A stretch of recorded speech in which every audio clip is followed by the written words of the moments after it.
Bonjour à tous. Merde. En fait, j'ai oublié le titre, alors je la refais. Les homosexuels sont-ils comme nous?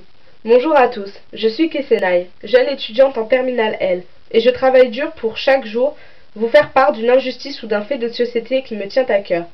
Depuis plusieurs articles, une idée me taraude dans la tête, un sujet qui fâche et qui crée beaucoup de conflits, les homosexuels. Le mot en lui-même vous dégoûte, n'est-ce pas? Eh bien, sachez qu'il y a quelques mois, j'étais comme vous. Un soir tardivement, je rentrais chez moi. J'entendis des cris venir de la petite rue derrière, alors je me précipitai.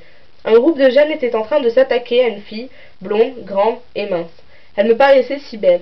Je ne pouvais pas les laisser lui faire de mal. Je saisis un bout de bois près de moi, et je frappai de toutes mes forces. L'un d'eux tomba à la renverse. Un autre me regarda, m'empoigna les mains, et me dit alors, « Pourquoi le défends-tu » Prise de panique, je répondis, « Le ?» Il me posa, regarda ses amis, et ils éclatèrent tous de rire. Je ne comprenais pas. Je restai bloqué, bouche bée. Je sentis mon cœur devenir froid, très froid. Puis soudain, l'un d'eux me tira de pleine joie vers l'extrémité de l'allée. Il se mit à genoux et me chuchota une chose à l'oreille qui me mit vraiment hors de moi. La femme que je venais de secourir n'était pas ce que je croyais. C'était un homme, mais pas n'importe lequel, un homosexuel. Je ne savais plus quoi dire, j'étais gênée, j'étais dégoûtée. Toutes les pires expressions sortirent de ma bouche ce soir-là. J'étais face à un homosexuel qui se faisait attaquer par une bande d'homophobes. Après tout, il n'avait qu'à être comme tout le monde, me dis-je. Je pris mes jambes à mon cou et partis. Les jours passaient, je ne savais pour quelle raison, je repensais à cette agression. Je me sentais coupable. Et s'il lui était arrivé quelque chose? Serait-il blessé, mort, enterré? Je ne savais pas, jusqu'à ce que je reçois la visite de ce fameux homosexuel. « Julien !» m'avait-il dit sur le pas de ma porte. J'hésitais à le faire rentrer chez moi, mais mon instinct me disait de le laisser. Alors je m'y fis.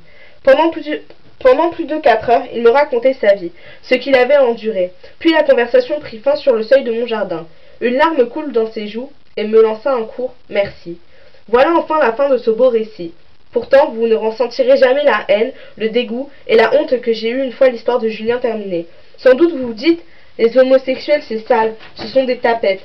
Mais pour les avoir vécus et les avoir connus, pour le dire, et ce sont des personnes...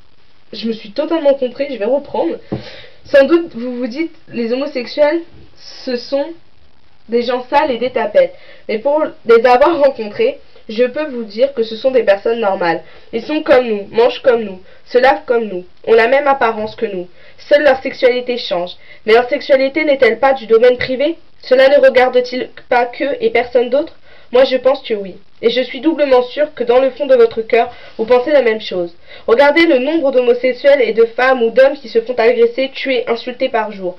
Je ne vous demande pas de les soutenir ou de les aimer, mais seulement de les respecter. Ils ne méritent pas tout ce que nous leur faisons.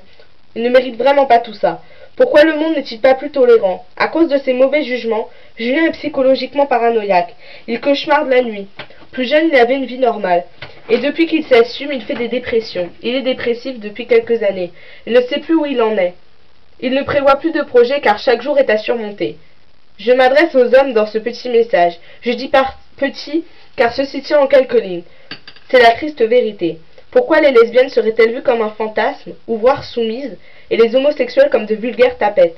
Cette question je me la pose chaque jour, et pourtant je ne trouverai jamais la réponse qui justifierait tout cela. Alors arrêtez de juger la sexualité des gens, laissez-les vivre leur vie. Mêlez-vous de ceux qui vous regardent, mettez-vous 30 secondes à leur place, vivez l'enfer qu'ils vivent, et peut-être vous comprendrez. Moi il m'a suffi de 3 petites heures pour changer d'avis. Je les soutiens. Une association s'ouvrira ses portes, dès que possible. Merci d'avoir lu tout cet article, mais surtout, retenons juste que nous sommes dans un pays libre, et qu'il est dur de pouvoir s'assumer. Alors ne leur rendons surtout pas la tâche plus difficile. Une fidèle lectrice.